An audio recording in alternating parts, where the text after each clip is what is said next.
Hello, movie people. Welcome to a new episode of the CineGuy. I'm your host, Steven Angulo. Let's talk film. Everybody loves comic book movies, alright?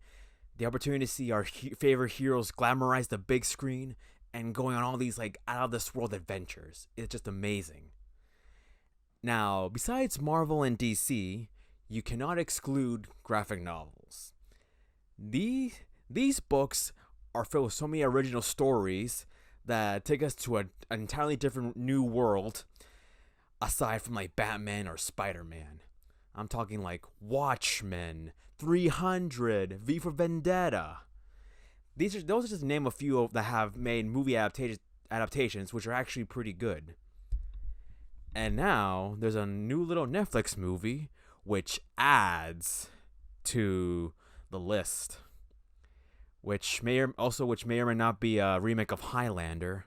The Old Guard stars Charlize Theron as the leader of a group of immortals who must take on a pharmaceutical mogul who wishes to expose their secret.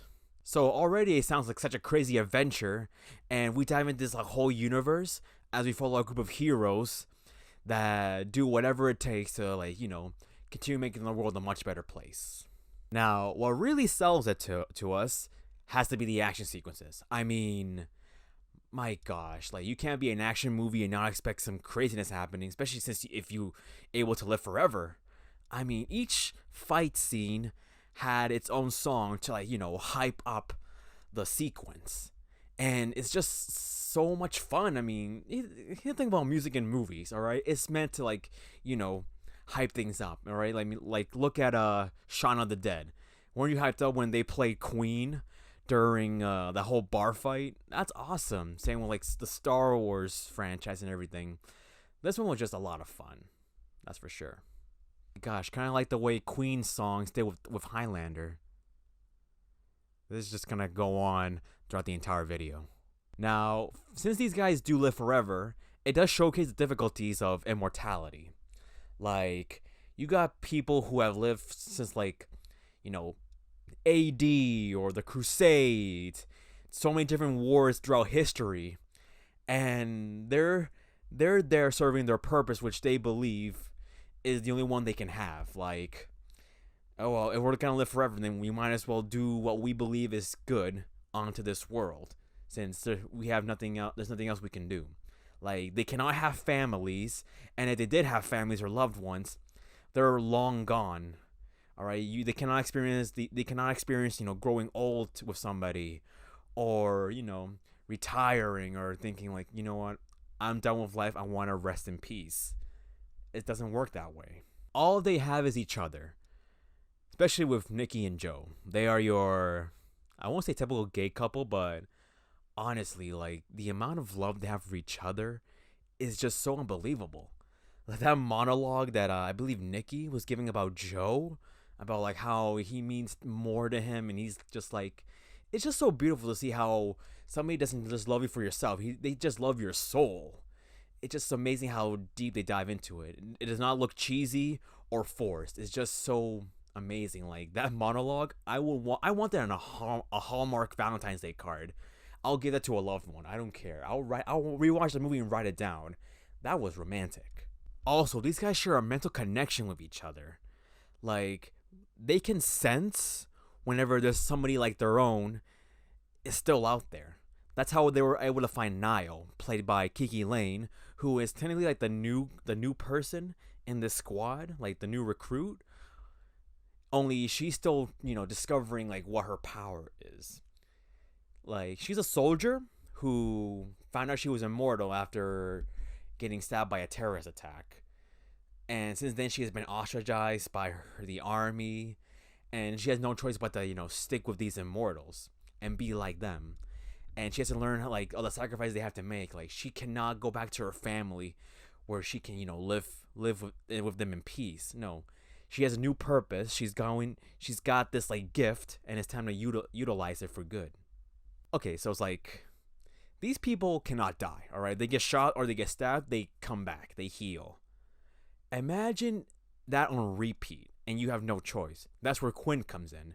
She was Charlize Theron's companion, I think, during I don't know. I think it was like after the Crusades, like a barbaric year.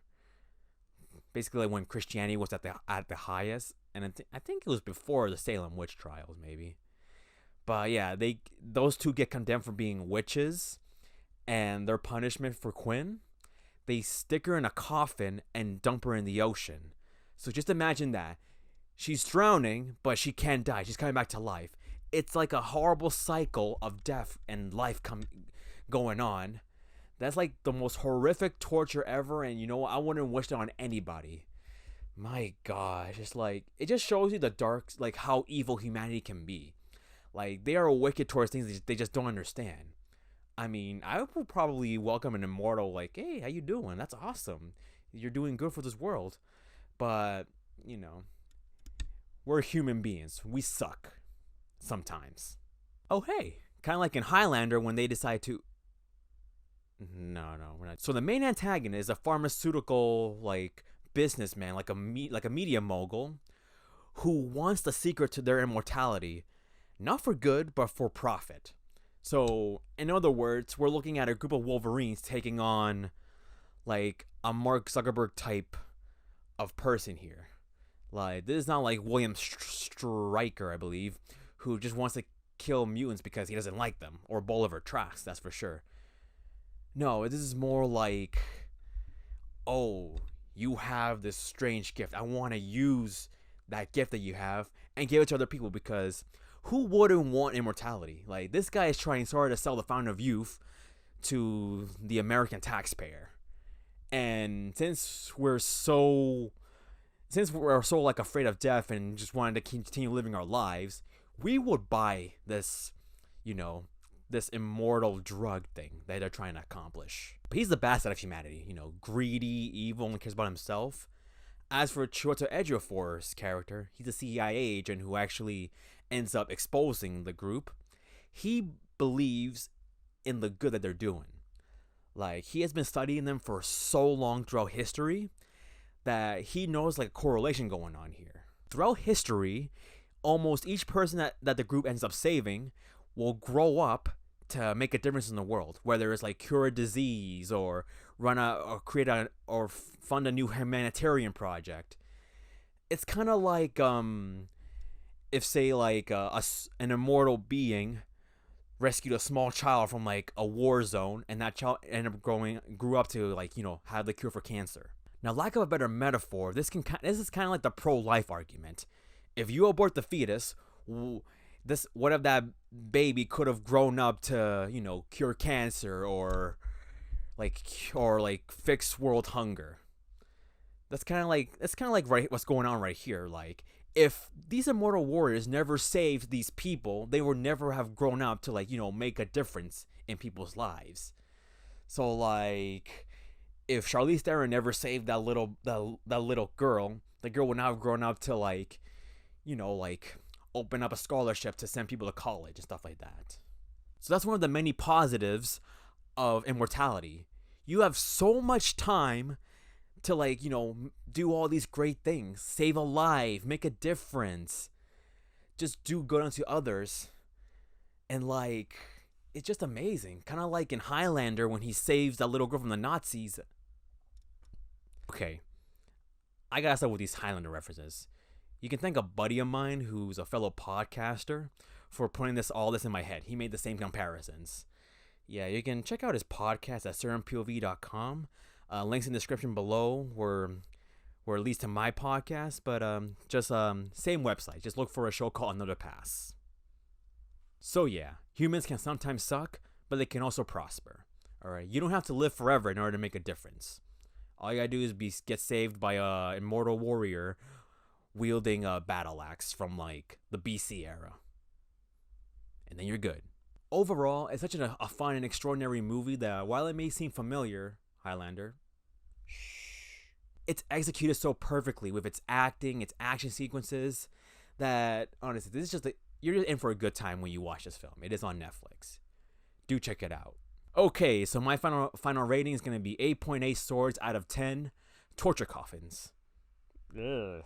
Alright guys, hope you enjoyed this review. Leave a like if you did, subscribe and join the crew, and we'll see you next time for another fun episode. Also, be sure to follow the Instagram at CineGuy Steven for more fun reviews. And check out the podcast, links in the description below, at certainpov.com, home to many other great, fun, and nerdy shows. Be sure to check them out. Until next time, this is Steven Angulo signing off. That's a wrap.